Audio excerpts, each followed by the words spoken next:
absolute pleasure to meet you. Same here. Uh, I have a 5-year-old who is into rock, loves rock, and we've gone through all the Beatles songs. I have a catalog of them. And then we've gone through all of George's songs. And when I said I was going to meet you today, he knows your credits on some of those songs, including My Sweet Lord. Oh, wow. That's how in depth we go. You have an amazing history, and so let's start with this. It's the 40th anniversary, I think. Is that? No, it is. Yeah, yeah. Of one of the, as they still considered a seminal album. You've done albums before, and you've done them since. 40 years is a chance to kind of look back at both the insanity and the good and the bad. How does that album sit with you now? It was like my own personal war. No, it was obviously I had never got into music because of fame and money. Because I didn't have a lot to start with. I could barely cover the rent, you know. So it was all about guitar playing. It's always been about that. So, you know, obviously Humble Pie was such an amazing band to be in. And at the time I left, the next album, which I was on, their live one, was a huge success, you know, when I thought I'd made the biggest mistake of my life. But then my career sort of followed the same template as Humble Pie, 4 studio albums, and then the fifth one being a live record. So we knew that the audiences out there were, word of mouth was really getting strong for me, like it had been with Humble Pie. So the template for Humble Pie was live album next, you know, at this pitch when the audience, you know, it seems like you're playing to more people than are buying the records, you know. So, so we just, everybody went, aha. I don't think we even said, let's do a live record. We just said, time. You know, we all knew what that in the organization at the time. So we went and put that thing out. And it was just one of those things that be careful what you wish for, you know, because not only did it go to #1 in all the charts for the complete summer, it seemed, but then, you know, halfway through the summer, that's when my manager called up and said, are you sitting down? And I said, yeah. He said, well, you've just made history. It's the biggest selling album of all time. He said, you've just beaten Carole King's Tapestry record. And that's when I got nervous and a little bit anxious, because to be #1 album was unbelievable. I mean, I'd never ever thought that I could approach that. But then to hear that, that's sort of surreal, that it's now the biggest record of all time, you know. So it was crazy. It was a crazy period. And as I said, I obviously wished a little harder than I thought I had. It made sense in a sense that it was a compilation of all of your good stuff. It is a greatest hits. It happens to be live. I mean, that's part of it, but it's still considered one of the greatest live performances. It was recorded both in San Francisco and here on the East Coast as well. Parts of it were? Yes. And it returned to #1, I remember. Yeah, it kept on. The Eagles and I were doing this. So, yeah, it was, you know, when it went to #2, you know, because there were like 4 trade papers then, you know, Cashbox, Record Mirror, another one, and of course Billboard, which is still there. So, you know, if we weren't #1 in one, we were #1 in the other, and it just kept on doing that the whole summer. And yeah, it was very, very, very, very exciting. It was more than I could. All my birthdays and Christmases came at once. You know, it was unbelievable. The new album is beautiful and lovely. I love the new song.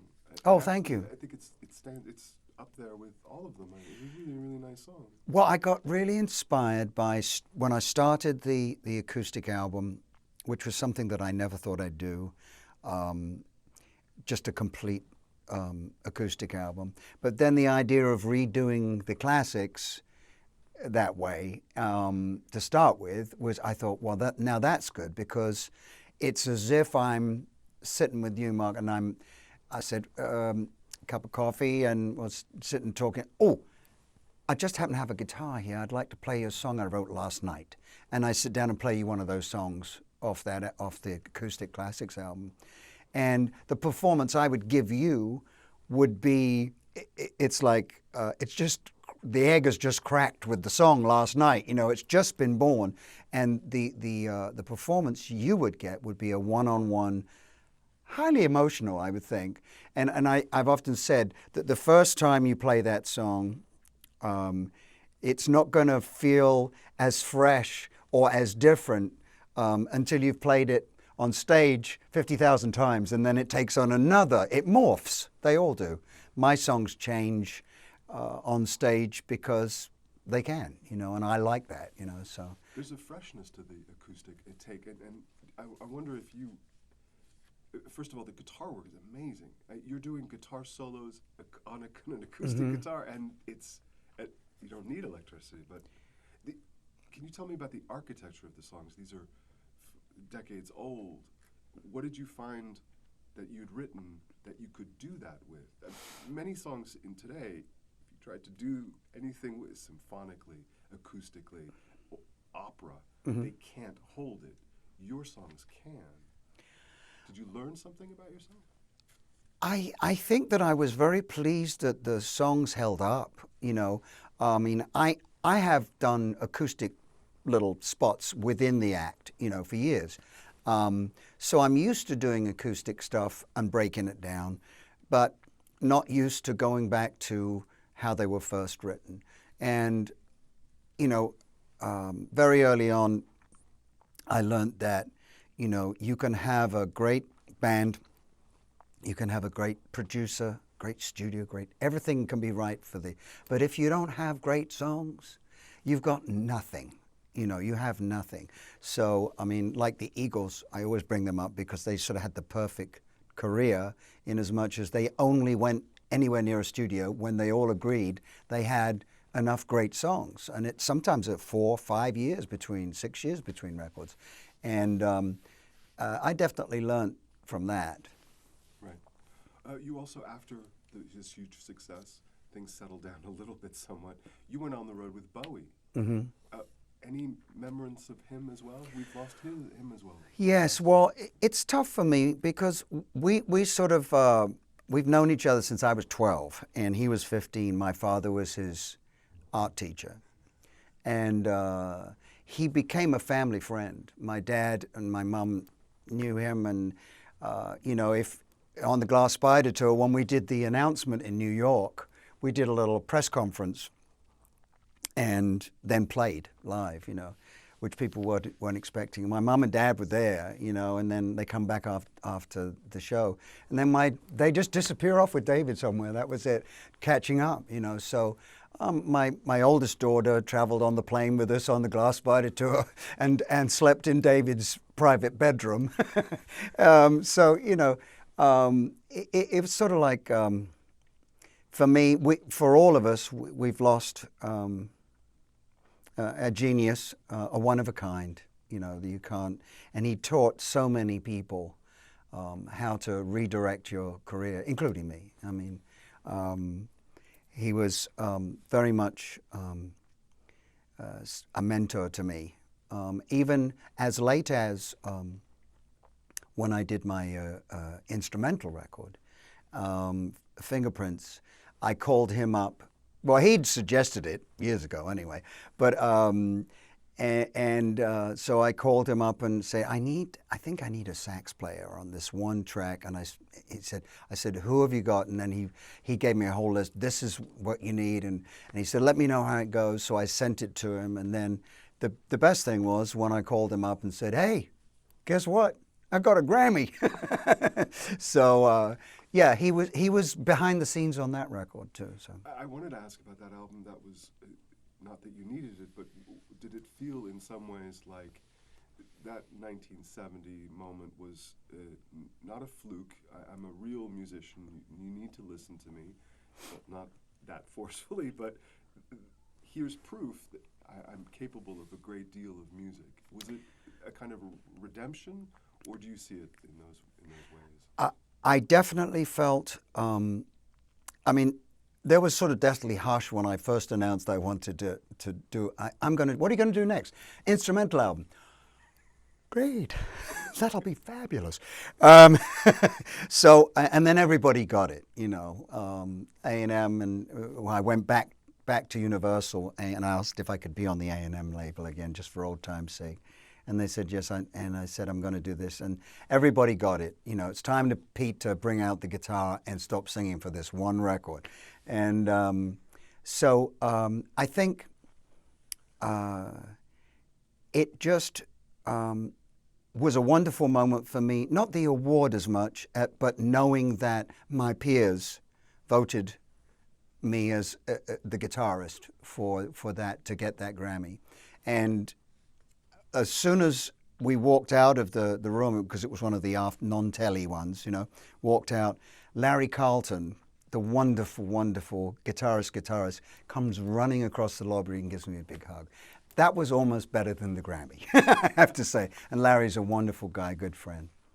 Do you wonder where you are in the world of rock gods, guitar gods? Would you prefer to be considered among the Claptons, the Eddie Van Halens, as a prodigy when it comes to the guitar, a singer-songwriter, or the whole package?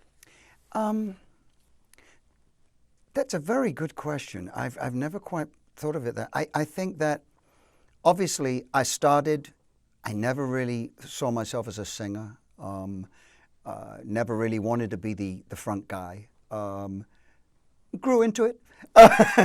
But I loved Humble Pie for the fact that I was behind I did sing, but let's face it, Steve Marriott, I'm so blessed to have been able to have been with him for that long, you know. But I think that it definitely did feel like I'd got a vote of the musician, you know, from my peers. And I did not expect it at all. I thought, you know, maybe I would get the Grammy for the single, the Black Hole Sun, which I did, which, you know, chosen track single, whatever it's called. And but no, I got it for the whole album, and that I was speechless, you know, at that time, just because it meant so much to me to get that vote of confidence as a player. One of the songs from this acoustic, and obviously from the live album, is "I Love, Baby, I Love You." Mm-hmm. That song is one of those things that we will hear it, and it's in numerous weddings. I'm sure it's been it's used to seduce men and women from across the world. You let that out into the world, and it has, I'm sure, its own life. Mm-hmm. How do you relate to that song now? It is the soundtrack for so many wonderful moments in people's lives. I have actually met children conceived to that song. But yes, you know, I had no idea when I wrote that song that it was a very personal song to me, and that was, you know, made me realize that the more personal you make it, the more it affects everybody, more everybody else can see that in themselves, you know. So everyone, at some time or other, one hopes, has someone that means a great deal to you. And that song obviously has been used for all sorts of things, you know, all sorts of events. And I'm very proud of this song. And it's been redone by quite a few people. So that's a good telling right there that, you know, it's a good song. How do you deal with that one? I mean, there's so many albums before and after, and you're a musician and you have written many songs. Do you consider that 40 years ago, a kind of a blip that doesn't represent everything, or a mountain that you didn't want to climb but was suddenly you were on the top of? How do you balance all of those things off? Was that the anomaly, or was that the goal?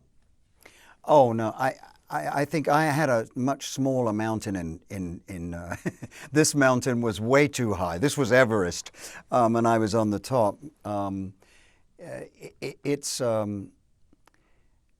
no one expected it, you know. But as you said earlier, that was the a best of, as well as being a live album. So it was 6 years worth of material. So, and you know, one from Humble Pie, then cherry picked the ones that were in the act, basically, that worked out best live. And so I don't see it as it's something that I will always, when I kick the bucket, the first thing that sentence will be known for the live album Frampton Comes. I know that, you know. So in that sense, it was a blip. But the musician, and then I went into this sort of pop star career because of the way I looked and the amount of publicity and everything. But I've learned that a pop star's career is about 18 months and lasts. But a musician's career lasts a lifetime. And I kind of morphed back into, as quickly as I could, into the musician. There's nothing like being lauded as, you know, for your looks. That's wonderful. Thank you. I'm very nice of you. Thank you. But how about this?